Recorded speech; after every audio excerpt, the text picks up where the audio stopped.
Assalamualaikum warahmatullahi wabarakatuh. Saya Tania Wahyuni. Di sini saya akan menjelaskan materi pada bab 8 yaitu pendapatan nasional. Pendapatan nasional adalah jumlah pendapatan yang diterima oleh seluruh rumah tangga keluarga di suatu negara dari penyerah faktor-faktor produksi dalam satu periode, biasanya selama 1 tahun. Berikutnya adalah konsep atau istilah-istilah yang wajib diketahui dalam pendapatan nasional. Yang pertama ada produk domestik bruto atau GDP, lalu ada produk nasional bruto, JNP, lalu ada pendapatan nasional neto, NNI, pendapatan perseorangan, PI, dan yang terakhir adalah pendapatan yang siap dibelanjakan, DI. Produk domestik bruto atau GDP. Nah, produk GDP ini ialah jumlah nilai produk berupa barang dan jasa yang dihasilkan oleh unit-unit produksi di dalam batas wilayah suatu negara atau domestik selama 1 tahun. Yang kedua, konsep atau istilah dalam pendapatan nasional ialah produk nasional bruto atau JNP. Nah, JNP ini meliputi nilai produk berupa barang dan jasa yang dihasilkan oleh penduduk suatu negara selama 1 tahun, termasuk hasil produk barang dan jasa yang dihasilkan oleh warga negara yang berada di luar negeri, tetapi tidak termasuk hasil produksi perusahaan asing yang beroperasi di wilayah negara tersebut. Yang ketiga adalah pendapatan nasional neto atau NNI. Pendapatan nasional neto ini adalah pendapatan yang dihitung menurut jumlah balas jasa yang diterima oleh masyarakat serta pemilik faktor produksi. Nah, besarnya NNI dapat diperoleh dari NNI dikurang dengan pajak tidak langsung. Yang dimaksud pajak tidak langsung adalah pajak yang bebannya dapat dialihkan kepada pihak lain seperti pajak penjualan, pajak hadiah, dan lain-lain. Yang keempat, konsep atau istilah dalam pendapatan nasional ialah pendapatan perseorangan atau PI. Nah, personal income ini adalah jumlah pendapatan yang diterima oleh setiap orang dalam masyarakat, termasuk pendapatan yang diperoleh tanpa melakukan kegiatan apapun. Nah, pendapatan perseorangan ini juga menghitung pembayaran transfer. Transfer payment adalah penerimaan yang bukan merupakan balas jasa produksi di tahun ini, melainkan diambil dari sebagian pendapatan nasional tahun lalu. Contohnya seperti pembayaran dana pensiun, sosial, bekas pejuang, bunga utang pemerintah, dan sebagainya. Konsep atau istilah yang terakhir pada pendapatan nasional ialah pendapatan yang siap dibelanjakan atau DI. Pendapatan yang siap dibelanjakan atau disposable income adalah pendapatan yang siap untuk dimanfaatkan guna membeli barang dan jasa konsumsi, dan selebihnya juga menjadi tabungan yang disalurkan menjadi investasi. Disposable income ini diperoleh dari personal income, dikurangi dengan pajak langsung. Nah, pajak langsung adalah pajak yang bebannya tidak dialihkan kepada pihak lain. Artinya harus langsung ditanggung oleh wajib pajak. Contohnya seperti pajak pendapatan. Nah, salah satu kegunaan pendapatan nasional ini juga untuk menentukan tingkat pertumbuhan ekonomi yang dicapai suatu negara dari tahun ke tahun. Dengan data tersebut dapat dinilai prestasi dan kesuksesan suatu negara dalam mengendalikan kegiatan ekonominya dalam jangka pendek dan usaha mengembangkan ekonominya dalam jangka panjang. Sekaligus juga sebagai bahan perbandingan terhadap pencapaian negara lain. Assalamualaikum warahmatullahi wabarakatuh. Nama saya Putri Dias Kusumawardani dan di sini saya akan menjelaskan modul 9 yaitu tentang keseimbangan ekonomi dua sektor. Pertama, saya akan menjelaskan apa itu perekonomian dua sektor. Perekonomian dua sektor adalah perekonomian yang terdiri dari sektor rumah tangga dan sektor perusahaan. Dalam hal ini, tidak terjadi kegiatan pemerintah dan perdagangan luar negeri, di mana aliran-aliran pendapatan mempunyai ciri-ciri sebagai berikut. Yang pertama, sebagai balas jasa kepada pengguna faktor-faktor produksi yang dimiliki sektor rumah tangga dan sektor perusahaan. Sektor rumah tangga akan memperoleh aliran pendapatan berupa gaji, upah, sewa, bunga, dan utang. Yang kedua, Sebagian besar dari berbagai jenis pendapatan yang diterima oleh sektor rumah tangga akan digunakan untuk konsumsi, yaitu untuk membeli barang dan jasa yang dihasilkan oleh sektor perusahaan. Yang ketiga, sisa dari berbagai jenis pendapatan rumah tangga yang tidak digunakan untuk pengeluaran konsumsi akan ditabung dalam institusi-institusi keuangan.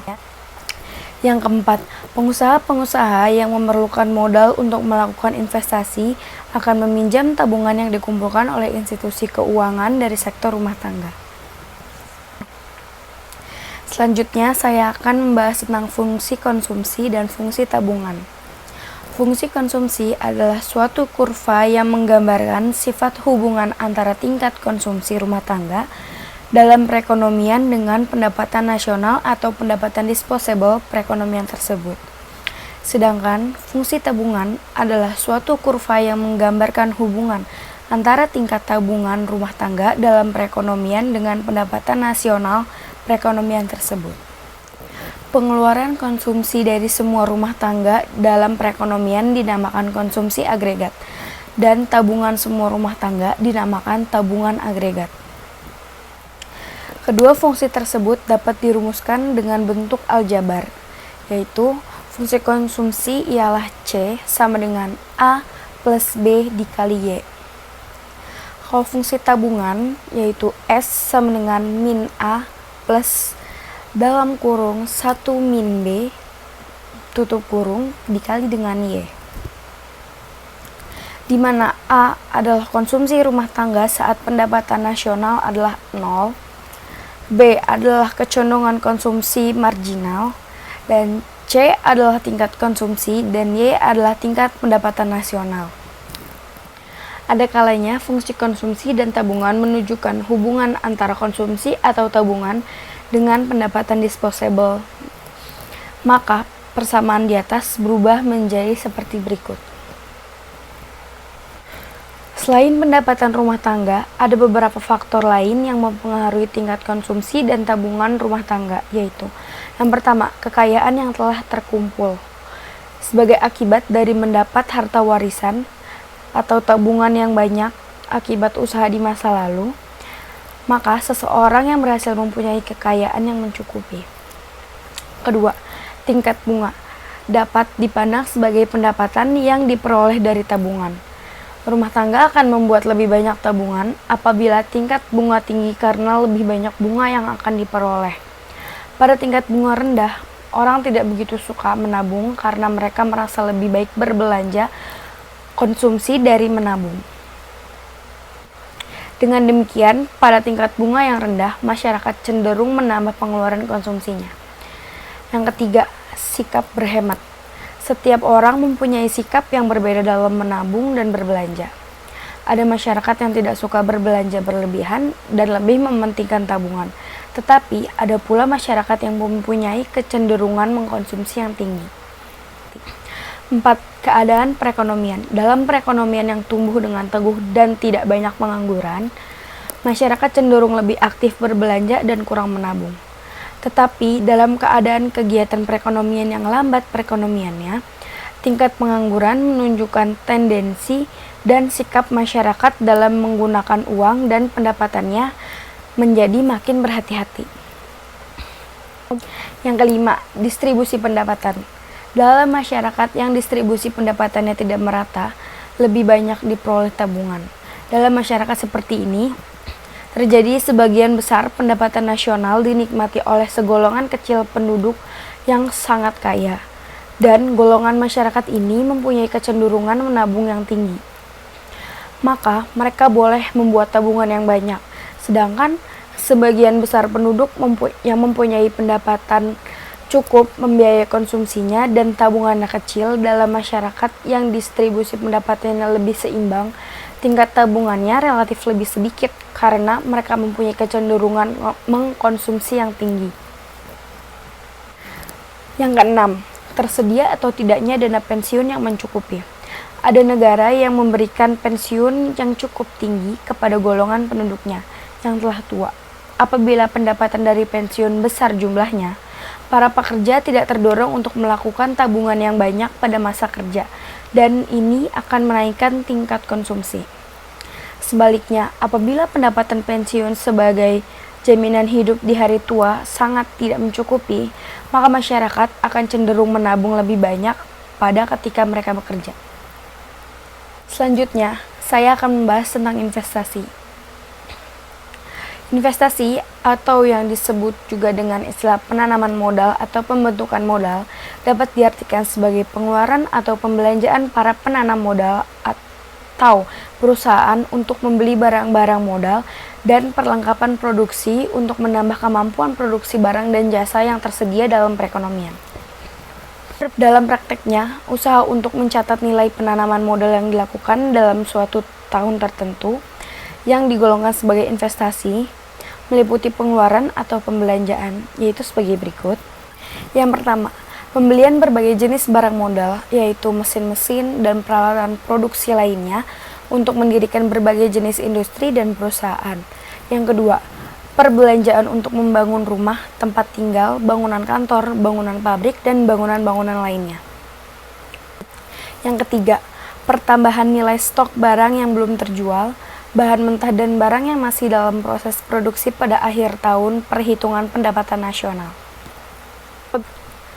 Jumlah dari ketiga jenis komponen investasi tersebut dinamakan investasi bruto. Apabila investasi bruto dikurangi oleh depresiasi, akan didapat investasi neto.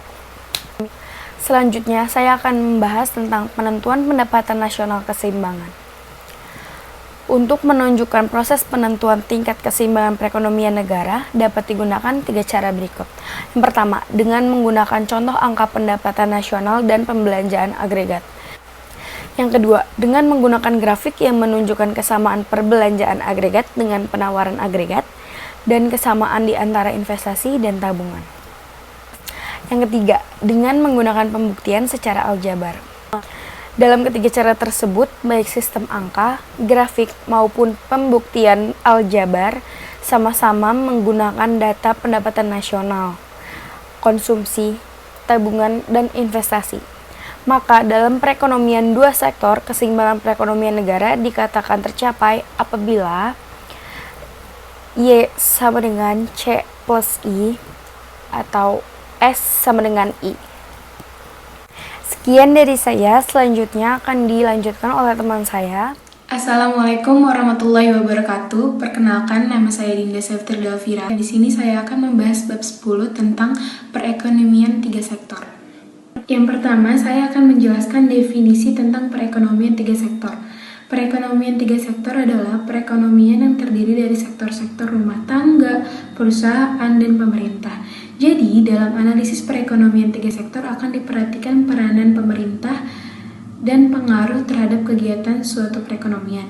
Campur tangan pemerintah dalam perekonomian menimbulkan perubahan penting dalam proses penentuan keseimbangan pendapatan nasional. Dalam analisis perekonomian 3 sektor, masih dipergunakan asumsi bahwa kegiatan ekspor dan impor tidak dilakukan. Berarti dianggap bahwa barang dan jasa yang diproduksi tidak dijual ke luar negeri dan masyarakat atau perusahaan tidak membeli dan menggunakan barang dan jasa yang diimpor.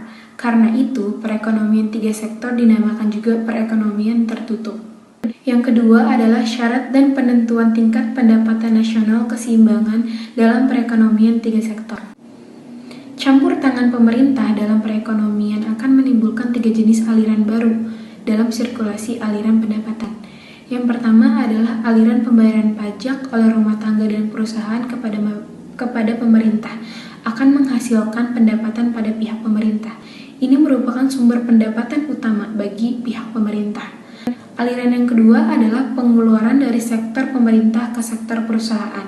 Aliran ini menggambarkan nilai pengeluaran pemerintah terhadap barang dan jasa yang diproduksi oleh sektor perusahaan. Aliran yang ketiga adalah aliran pendapatan dari sektor pemerintah ke sektor rumah tangga. Aliran ini timbul sebagai akibat dari pembayaran terhadap penggunaan faktor-faktor produksi milik sektor rumah tangga oleh pemerintah. Ciri pokok aliran pendapatan dan pengeluaran pada perekonomian tertutup adalah sebagai berikut. 1. Pembayaran utang yang dilakukan oleh sektor perusahaan dapat dibedakan menjadi 2 jenis, yaitu pembayaran yang dilakukan kepada sektor rumah tangga sebagai balas jasa kepada faktor produksi yang digunakannya. dan pembayaran pajak pendapatan perusahaan dan pajak-pajak lainnya kepada pemerintah. Yang kedua, pendapatan yang diterima oleh sektor rumah tangga berasal dari dua sumber, dari pembayaran gaji dan upah, sewa, bunga, dan untung oleh sektor perusahaan, dan dari pembayaran gaji dan upah oleh sektor pemerintah. Yang ketiga, pemerintah menerima pendapatan berupa pajak dari sektor perusahaan dan sektor rumah tangga. Pendapatannya tersebut akan digunakan untuk membayar gaji dan upah pegawai dan untuk membeli barang dan jasa yang diproduksi oleh sektor perusahaan. Yang keempat, pendapatan yang diterima sektor rumah tangga akan digunakan untuk memenuhi 3 kebutuhan, yaitu membayar atau membiayai pengeluaran konsumsi, disimpan sebagai tabungan, dan membayar pajak pendapatan rumah tangga. Yang kelima, dalam hal ini tetap dianggap bahwa tabung rumah tangga dipinjamkan oleh lembaga-lembaga keuangan kepada para pengusaha yang menanam modal. Yang keenam, pengeluaran agregat telah menjadi bertambah banyak jenisnya. Di samping pengeluaran konsumsi dan investasi, sekarang ditambah dengan pengeluaran pemerintah. Keseimbangan pendapatan nasional akan dicapai apabila penawaran agregat sama dengan permintaan agregat. Dalam perekonomian yang tidak melakukan perdagangan luar negeri, penawaran agregat sama dengan pendapatan nasionalnya, yaitu sama dengan nilai barang dan jasa yang diproduksi dalam perekonomian dalam suatu periode tertentu. Permintaan agregat atau pengeluaran yang dilakukan oleh berbagai jenis pihak dalam perekonomian tersebut meliputi 3 jenis perbelanjaan, yaitu konsumsi rumah tangga, investasi perusahaan, dan pengeluaran pemerintah untuk membeli barang dan jasa. Dengan demikian, keadaan yang menciptakan keseimbangan dalam perekonomian 3 sektor adalah penawaran agregat sama dengan permintaan agregat, Y sama dengan C tambah I tambah G, Y sebagai pendapatan nasional, C sebagai konsumsi rumah tangga, I sebagai investasi perusahaan, dan G sebagai barang dan jasa. Kegiatan sektor perusahaan untuk memproduksi barang dan jasa akan mewujudkan aliran pendapatan ke sektor rumah tangga, yaitu gaji dan upah, sewa, bunga, dan keuntungan. Dan aliran ini sama nilainya dengan pendapatan nasional.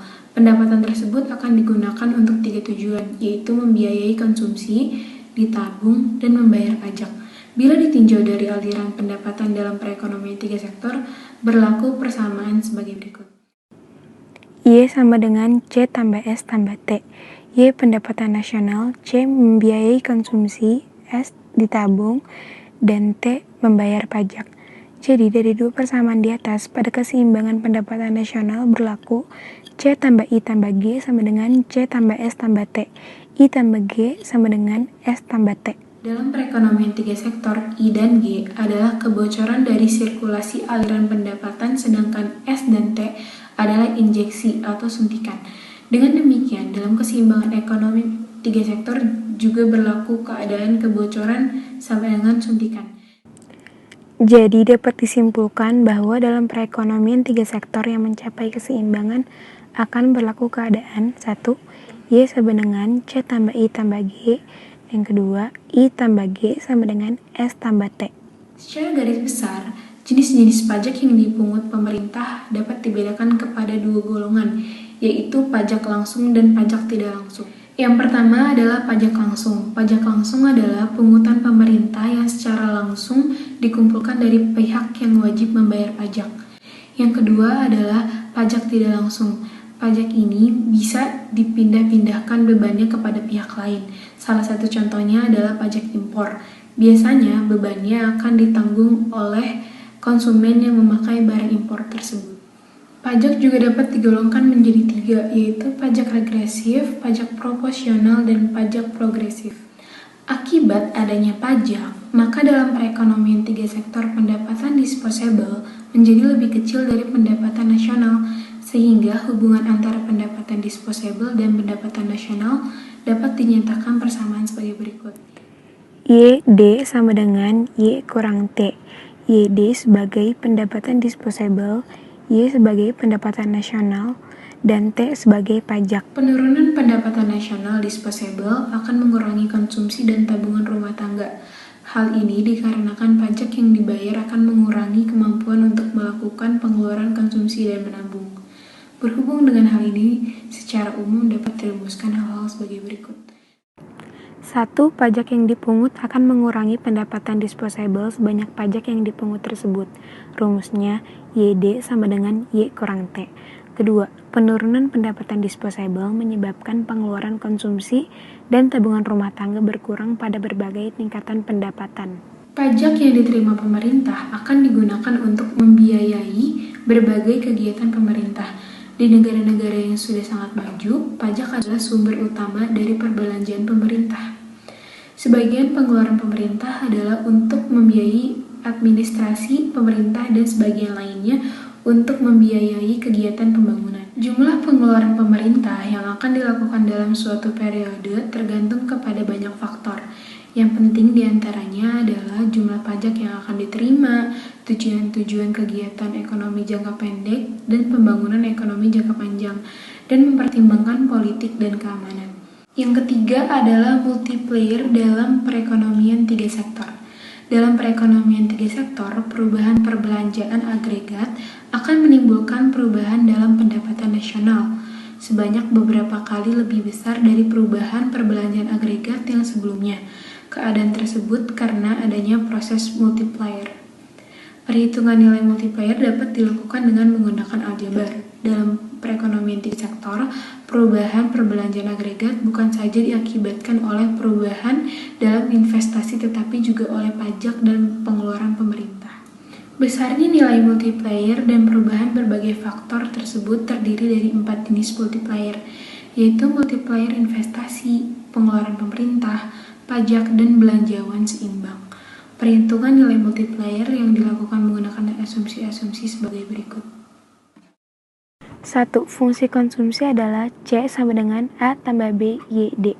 2. Dua bentuk sistem pajak yang digunakan adalah untuk pajak tetap T sama dengan T, untuk pajak proporsional T sama dengan TY. Yang ketiga, fungsi investasi awal adalah I dan fungsi pengeluaran pemerintah adalah G. Sekian penjelasan dari saya, kurang lebihnya mohon maaf. Wabillahi taufik wa hidayah. Wassalamualaikum warahmatullahi wabarakatuh. Assalamualaikum warahmatullahi wabarakatuh. Perkenalkan, nama saya Diah Anggun Pratiwi. Di sini saya akan menjelaskan materi tentang keseimbangan perekonomian 4 sektor. Pertama, saya akan menjelaskan definisi dari perekonomian tertutup. Perekonomian tertutup adalah perekonomian yang tidak berinteraksi dengan perekonomian lain di dunia. Contohnya yaitu ada perekonomian 2 sektor dan perekonomian 3 sektor. Selain itu, ada perekonomian terbuka, yaitu perekonomian yang berinteraksi secara bebas dengan perekonomian lain di dunia. Contohnya yaitu perekonomian 4 sektor. Dalam perdagangan luar negeri terdapat beberapa istilah. Pertama yaitu ada istilah ekspor, yaitu adalah barang dan jasa yang diproduksi di dalam negeri dan dijual kemudian di luar negeri. Yang kedua ada impor. Impor adalah barang dan jasa yang diproduksi di luar negeri dan kemudian dijual di dalam negeri. Nah, habis itu ada ekspor neto atau NX adalah nilai ekspor suatu negara dikurangi nilai impornya. Nah, yang keempat ada ekspor neto yang juga disebut dengan neraca perdagangan. Selain itu, ada juga defisit perdagangan, yaitu situasi di mana ekspor neto atau NX adalah negatif, dengan impor adalah lebih besar daripada ekspor. Dan ada juga surplus perdagangan, yaitu situasi di mana ekspor neto itu bersifat negatif dan ekspor itu lebih besar dari impor. Nah, yang terakhir ada perdagangan seimbang, adalah situasi di mana ekspor neto bernilai 0, di mana ekspor sama dengan impor. Kemudian saya akan menjelaskan faktor-faktor penentu ekspor neto. 1. Ada selera konsumen pada barang produksi dalam negeri dan luar negeri. Kedua, harga barang di dalam dan di luar negeri. 3. Nilai tukar atau kurs. 4. Pendapatan konsumen di dalam negeri dan di luar negeri. Yang kelima, biaya pengiriman barang dari suatu negara ke negara lain. Dan yang terakhir adalah kebijakan pemerintah tentang perdagangan internasional. Kemudian saya akan menjelaskan tentang peran ekspor neto. Seperti yang kalian lihat di samping ini, itu terdapat beberapa rumus. Yang pertama ada C sama dengan CD ditambah CF, kemudian ada I sama dengan ID ditambah IF, dan G sama dengan GD ditambah GF. Terus ada cara mencari AE, yaitu sama dengan C ditambah I ditambah G ditambah NX. Untuk penjelasannya bisa kalian lihat di sini. Kemudian ada fungsi dari ekspor. Fungsi ekspor dilihat sebagai pengeluaran otonomi, yaitu tingkatnya tidak dipengaruhi oleh pendapatan nasional. Nah, penentu ekspor ini bisa kita lihat dari satu, cita rasa penduduk negara lain, yang kedua adalah kemajuan ekonomi di negara lain, dan yang terakhir adalah perkembangan teknologi DN. Selain itu, ada fungsi impor. Fungsi impor sebagai pengeluaran terpengaruh, yang berarti semakin tinggi pendapatan nasional, maka semakin tinggi pula nilai dari impor. Nah, seperti yang kalian lihat di grafik di samping ini. Kemudian ada keseimbangan perekonomian terbuka. Seperti yang kalian lihat, di sini ada beberapa rumus. Dari semua rumus tersebut, rumus yang dipakai untuk keseimbangan nasional yang berlaku untuk saat ini yaitu Y sama dengan C ditambah I ditambah G ditambah X min M, dan S ditambah T ditambah M sama dengan I ditambah G ditambah X. Nah, di samping ini ada contoh grafik dari keseimbangan perekonomian terbuka. Setelah itu ada multiplier dalam perekonomian terbuka. Di sini terdapat beberapa rumus. Yang pertama ada sistem pajak proporsional, di mana rumusnya yaitu delta Y sama dengan 1 per 1 min B dikalikan 1 min T ditambah M, dan dikalikan delta X, di mana T sama dengan persentase pajak, dan M adalah persentase impor. Yang kedua ada sistem pajak tetap, di mana T sama dengan 0, rumusnya yaitu delta Y sama dengan 1 per 1 min B ditambah M dikalikan dengan delta X. Kemudian, saya akan menjelaskan yang terbuka. Setiap perubahan ekspor dan impor akan secara otomatis menyebabkan perubahan dalam pendapatan nasional dan tingkat kegiatan perekonomian negara. Sifat ekspor dan impor yang berbeda tidak dapat secara serentak mengatasi masalah pengangguran dalam waktu yang sama. Untuk mengatasi pengangguran atau penggunaan tenaga kerja penuh dengan menambah pengeluaran agregat dapat menyebabkan impor lebih besar dari ekspor, di mana itu merupakan defisit neraca pembayaran. Perekonomian berusaha mencapai tingkat kegiatan ekonomi yang tinggi bila memungkinkan mencapai penggunaan tenaga kerja penuh tanpa adanya inflasi. Langkah pemerintah yang dapat dilakukan adalah 1. Kebijakan menekan pengeluaran, dan yang kedua yaitu kebijakan memindahkan pengeluaran. Kebijakan menekan pengeluaran yaitu pemerintah untuk menstabilkan neraca pembayaran yang sedang dalam keadaan defisit dengan melakukan tindakan yang akan mengurangi pengeluaran agregat. Tujuannya yaitu impor dapat turun tanpa mengurangi ekspor. Hal itu dapat dilakukan dengan cara pertama, menaikkan pajak pendapatan, yang kedua, menaikkan tingkat bunga, dan yang ketiga adalah mengurangi pengeluaran pemerintah. Kebijakan memindahkan pengeluaran. Langkah pemerintah untuk menstabilkan sektor luar negeri yang sifatnya mendorong masyarakat mengurangi impor, melakukan konsumsi lebih banyak atas barang dalam negeri, dan meningkatkan ekspor. Perekonomian mengalami permasalahan defisit neraca pembayaran dan pada waktu yang sama menghadapi masalah pengangguran yang tinggi. Pertama, memindahkan pengeluaran secara paksa. Contohnya yaitu kita dapat mempertinggi pajak impor atau melakukan pembatasan kuota impor. Dan yang kedua yaitu memindahkan pengeluaran dengan cara membuat perangsang untuk pengekspor. Contohnya yaitu pembebasan pajak atas bagian dari keuntungan yang berhubungan dengan ekspor. Sekian penjelasan tentang materi keseimbangan perekonomian 4 sektor. Kurang lebihnya mohon maaf. Wassalamualaikum warahmatullahi wabarakatuh. Assalamualaikum warahmatullahi wabarakatuh. Nama saya Tania Wahyuni.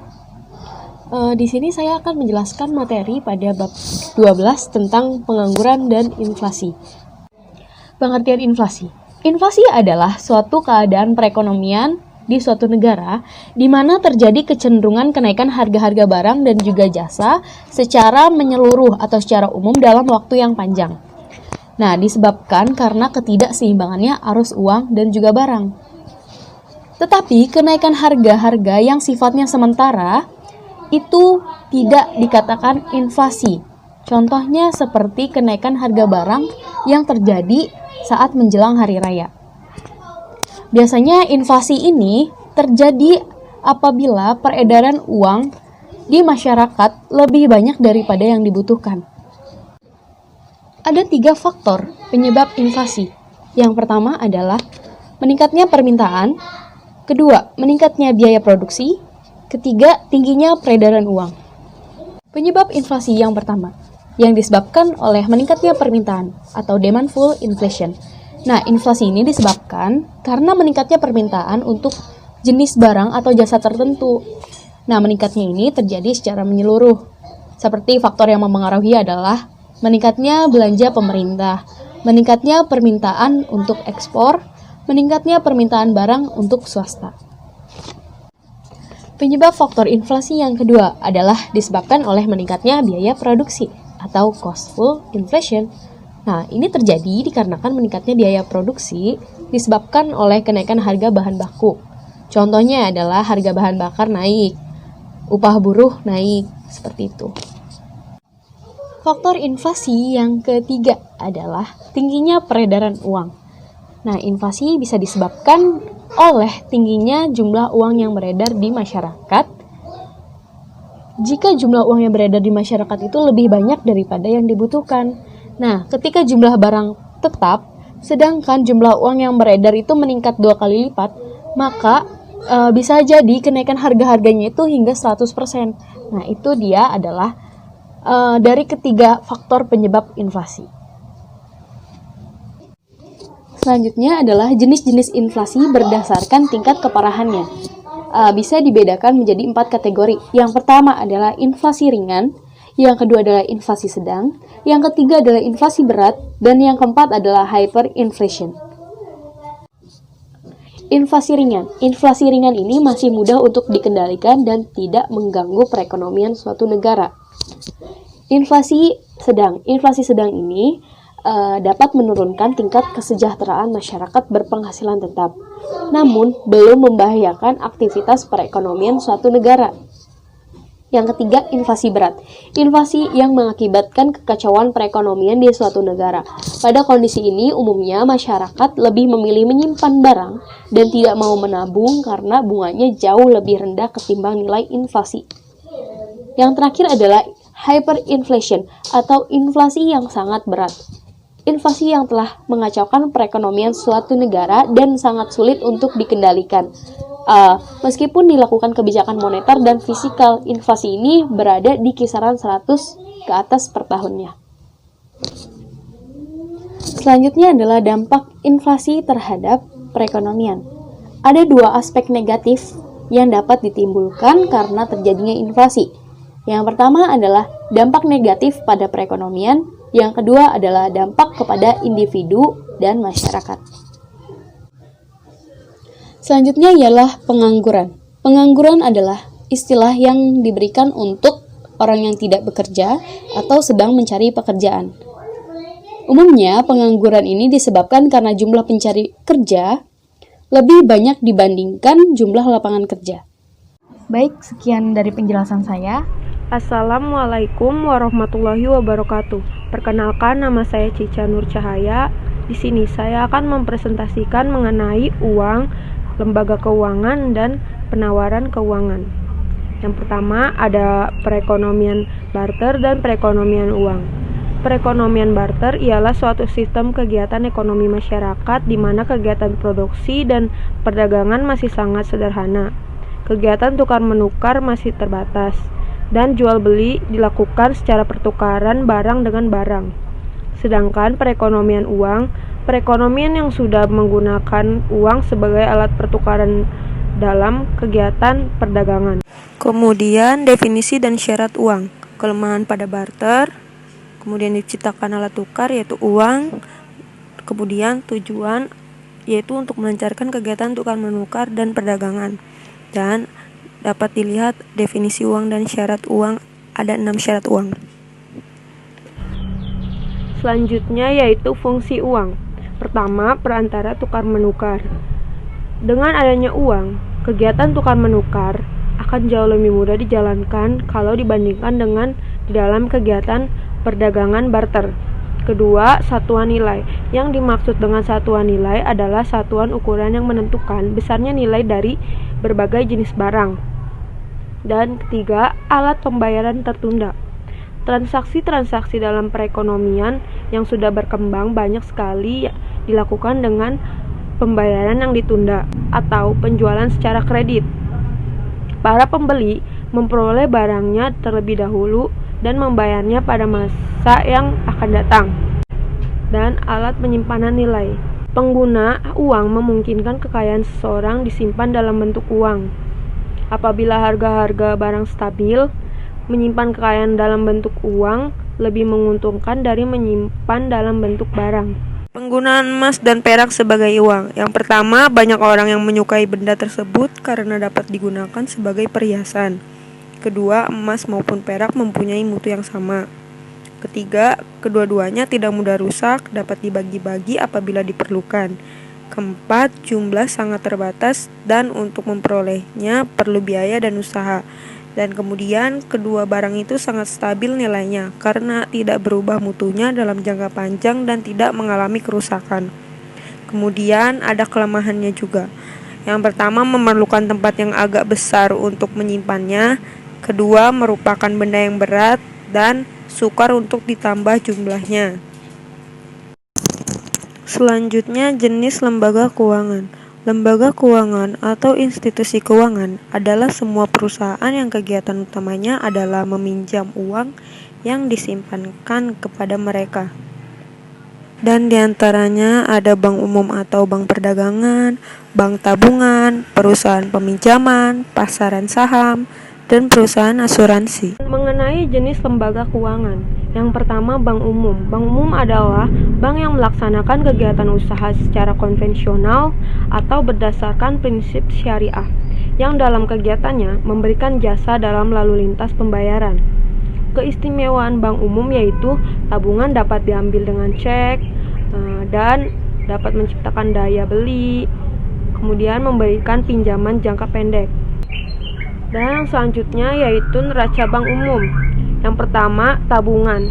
Tabungan adalah uang yang disimpan di bank yang hanya dapat diambil sendiri ke bank tersebut dengan menunjukkan buku tabungan dari pemilik tabungan tersebut atau melalui ATM. Yang kedua, tabungan berjangka atau deposito berjangka adalah tabungan yang dapat diambil setelah suatu jangka waktu tertentu. Dan yang ketiga, uang tunai dan tabungan dalam bank sentral dinamakan cadangan. Kemudian selanjutnya, proses penciptaan uang giral. Tabungan giral atau rekening koran yang diciptakan oleh bank umum dapat dibedakan dua jenis. Yang pertama, tabungan giral umum, yaitu apabila mendapat uang dari langganannya dalam bentuk uang tunai atau cek yang ditarik dari bank lain. Dan yang kedua, tabungan giral derivatif, yaitu apabila bank itu memberikan pinjaman kepada nasabahnya. Ketentuannya dapat dilihat. Kemudian, 3 faktor penting pembatasan penciptaan uang. Yang pertama, kebocoran uang tunai. Yang dimaksud yaitu sebagian dari uang yang seharusnya disimpan ke bank umum tetapi dipegang oleh pemiliknya. Dan yang kedua, bank mempunyai cadangan yang lebih banyak. Maksudnya, adanya keinginan bank untuk membuat cadangan atas tabungan giral yang lebih besar daripada yang ditetapkan oleh peraturan perbankan. Dan yang ketiga, kekurangan pinjaman. Maksudnya, kekurangan peminjam-peminjam yang mampu membayar bunga dan membayar kembali pinjaman mereka. Selanjutnya, yaitu perbedaan bank sentral dengan bank umum. Yang pertama, dalam perekonomian hanya terdapat satu bank sentral. Yang kedua, bank umum kebanyakan dimiliki oleh pihak swasta. Kemudian, tujuan kegiatan bank sentral dan bank umum berbeda. Dan kemudian, bank sentral diberi kekuasaan untuk mencetak uang kertas dan logam. Kemudian yang terakhir yaitu mata uang dalam peredaran. Mata uang dalam peredaran adalah seluruh jumlah mata uang diantaranya uang logam dan uang kertas yang telah dikeluarkan dan diedarkan oleh bank sentral. Dan mata uang yang beredar sama dengan uang kartal. Dan uang yang beredar adalah semua jenis uang yang beredar di dalam perekonomian, yaitu jumlah dari mata uang dalam peredaran ditambah dengan uang giral dalam peredaran ditambah dengan uang giral dalam bank-bank umum.